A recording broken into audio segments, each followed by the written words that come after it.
Hello guys, welcome to the channel.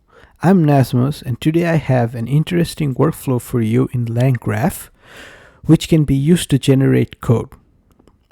This is a workflow which uses an agent, and the agent can search the web, and then the results of the web search are reflected on to check the relevance of the web search. If the web search is of good quality, it can be used along with the plan to generate code.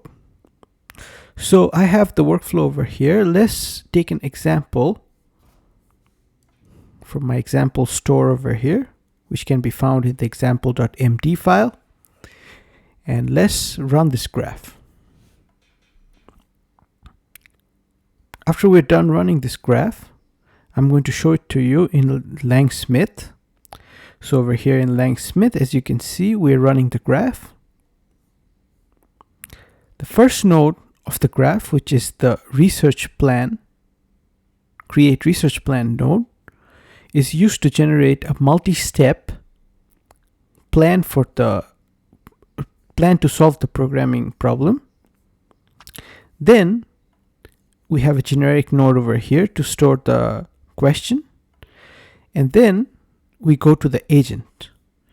When we come to the agent is basically told to use a web search tool to find a similar competitive programming problem and solution to help solve this problem. So along we go with the flow, and we see that the Tavily tool has been used to basically fetch 10 different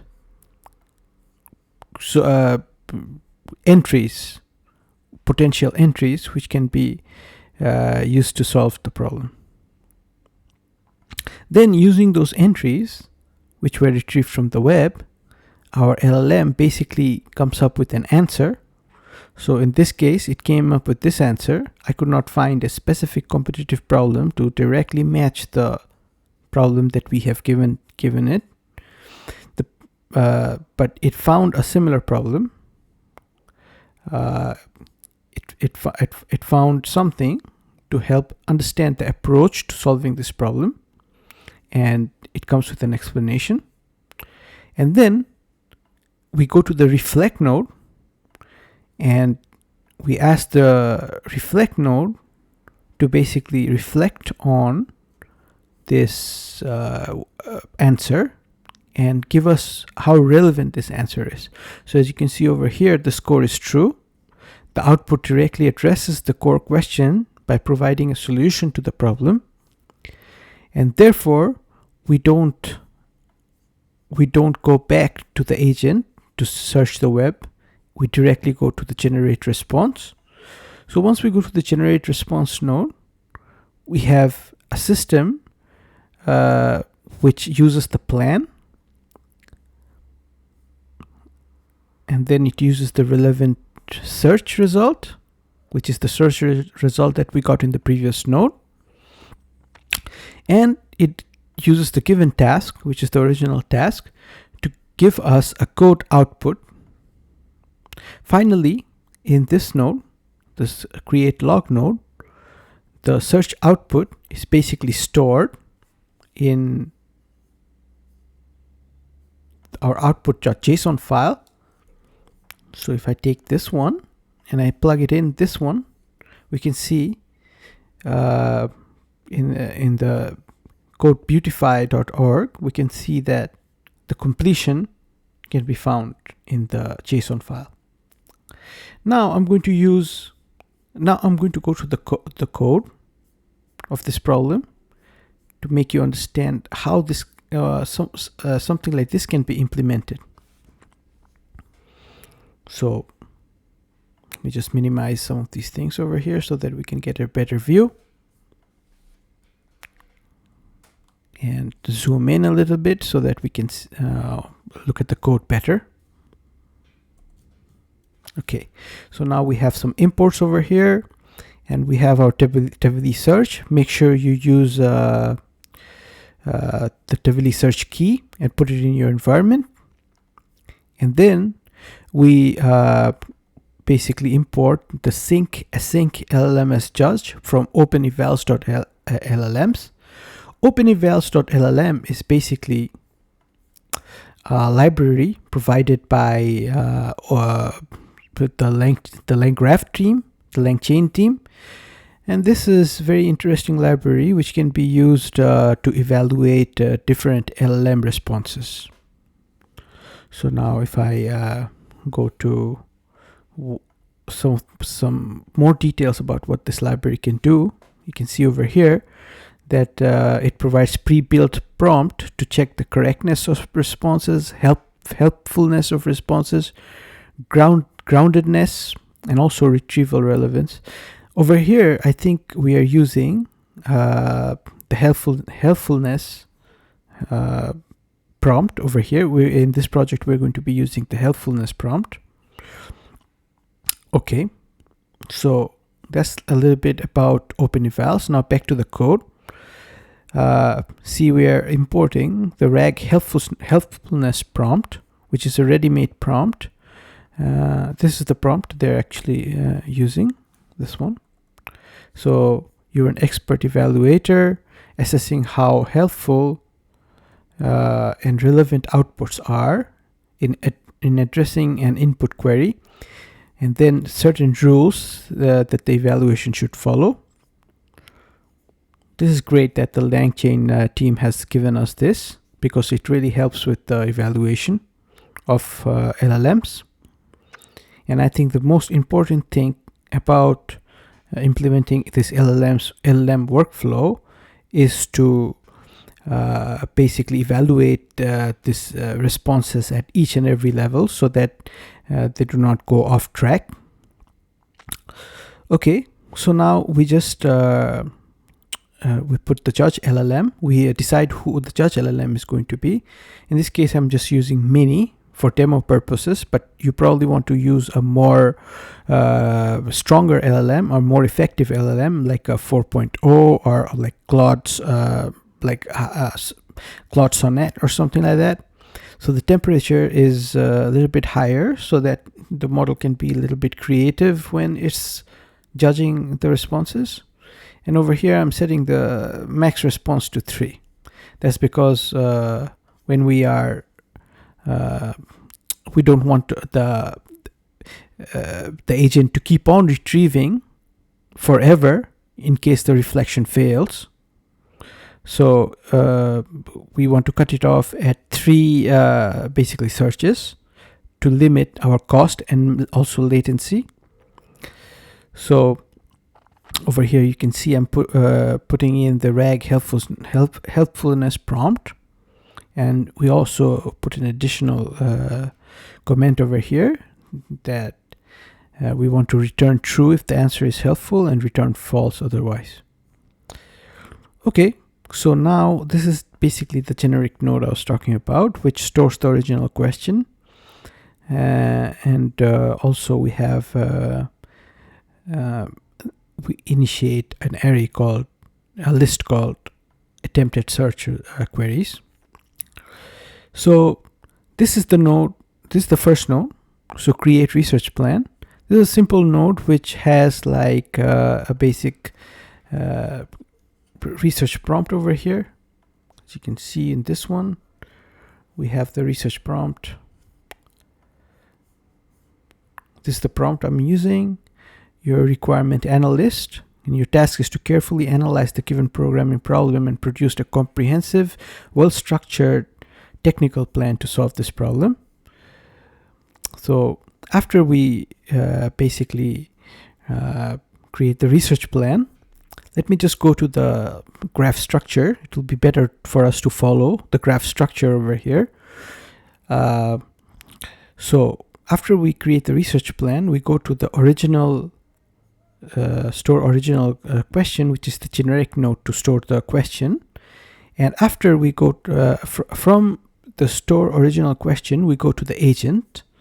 So this agent is basically responsible for, this agent is basically this node over here called model, because as you can see over here, we're naming this agent as call model. the agent calls the call model function. See, the call model over here is basically responsible for searching the web. It's basically this agent node over here, and it will search the web.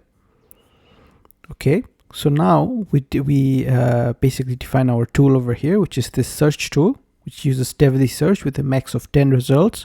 You can reduce this results to 5 or 1 or 2, whatever is suitable for you. And then we basically invoke this. First, we bind this model. We define the model first, which the model can be found in our configuration. So if we go to the configuration, you can see over here our model is defined as O4 mini. As I mentioned earlier, I'm using O4 mini for demo purposes. And then we are binding this model with the tools we just created over here, which is the search tool, the Tavily search tool. Once we do that, we are basically invoking. So the message, so we have, we basically have a message or a prompt over here. So use the provided search tool to find a similar competitive programming problem and solution to help solve this one. So this is the prompt we are passing over here, along with our messages list, consisting of basically the original message, the original problem that we gave, that we want a solution for. After that, we are invoking this model with this message, and we're getting a response. And we are basically just we want to find out what our response type was. So if the response is of tool call, and the tool call is and the tool call's name is basically the search tool over here, then we want the search query to be the query in our tool call. And then we return the message, the response in the messages list. And also we want to put the attempted search queries in the attempted search queries list. And plus we have to enter the search query. So we parse out the search query over here, and then we also put the search query. So this attempted search queries will be used later, as you can see over here in this edge node, to basically determine how many times we searched. Because remember, I set the maximum search to be 3. So this is how we are basically populating the array, and we are comparing this to the max search, the length of the array to the max search, to determine whether we want to generate a new response or just do other stuff like web search or reflect. So back to our agent node over here, the call model node. So after we finish this call model node, we want to basically, so as you can see over here, we're in the call model node. So we're in the call model node over here, agents. Yep. After agents, we have this conditional edge over here, which can end up in web search, generate response, or reflect, depending on different conditions. So as I was saying, if the length of the attempted search query list, which is the number of times that we searched in the web, is greater than the search query, we want to basically go to the generate response node, which is over here. So that will basically cause the graph flow to almost end. So, or else, if the length is not like, if the number of attempted search queries is not greater than the max search retries, then think about web search and or reflect. Also, if the last message is a tool call, we want to do the web search. If the last message is not a tool call, that means the tool call has already been made. In that case, we want to reflect on the answer of the tool call. And basically from the reflect node, we can either go back to the agent or come back to the generate or come to the generate response, which is nearly ending the workflow. So this is the conditional edge I was talking about. Should continue. So let's say that we want to generate content from the web, and basically this one will go to this node over here, which is basically the search tool, and basically the search tool will be invoked with the last message, and then it will be stored in the messages. Our messages list will be updated. So that's the web search node over here. So once that happens, so that's the web search, and then the web search goes back to the agent. Okay, so the web search goes back to the agent, and then it's like we come to the agent and we go to the should continue edge again over here, and then we go to the reflect node.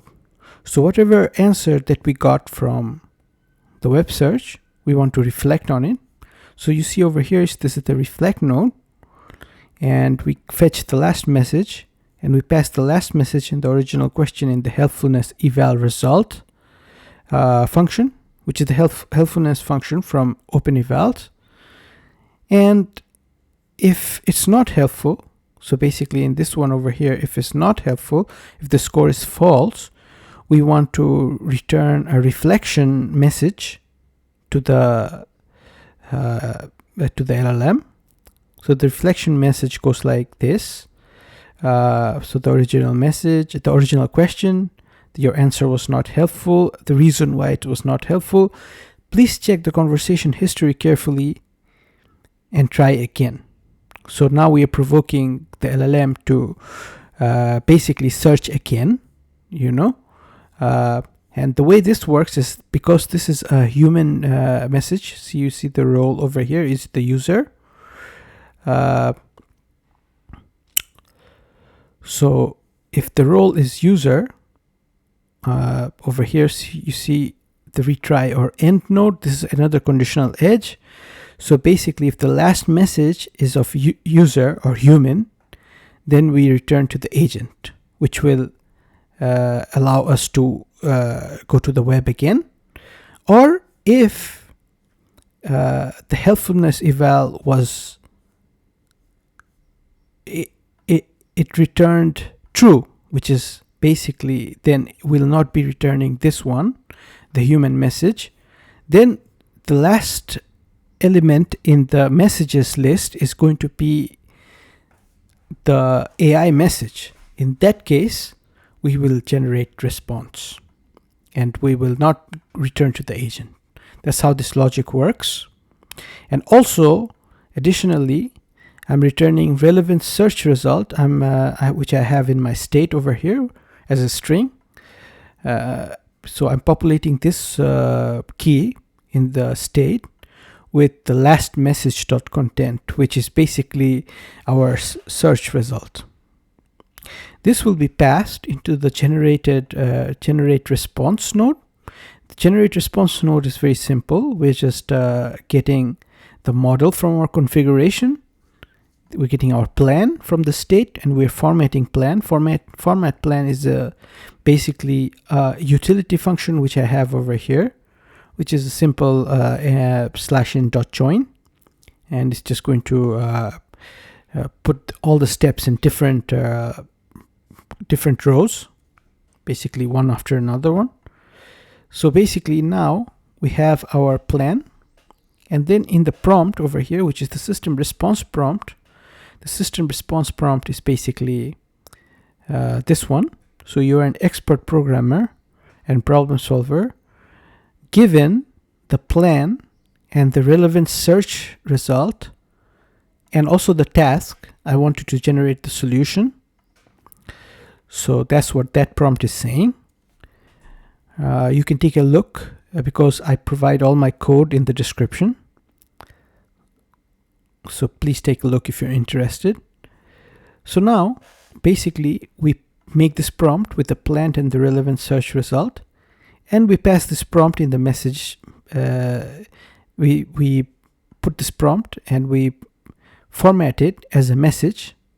So this state.message.0 is the first basically message in the messages list, which is basically the definition of our problem, our prompt, our first prompt, and our first and our main prompt. So we take these messages and we invoke the model, and we get a response, and we store the. So basically, we take this response, and I have these helper functions over here, which are again in the utils that you'll find in the Codebase. I use this functions to basically make sure that the Python code is in the right format and there's no fluff around it. And then we put it in our arrays dictionary over here, and we return is our solution. This create log is just a simple node to basically take this solution and put it in the output JSON over here, as we saw in our code base.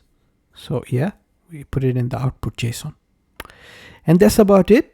That's what you need to do to make this interesting Langgraph flow, which not only searches the web for a similar problem and uses it to answer the programming problem, but also it makes sure that the information that was retrieved from the web is of good quality using this reflect node. Hopefully you enjoyed this flow. Thank you for watching the video.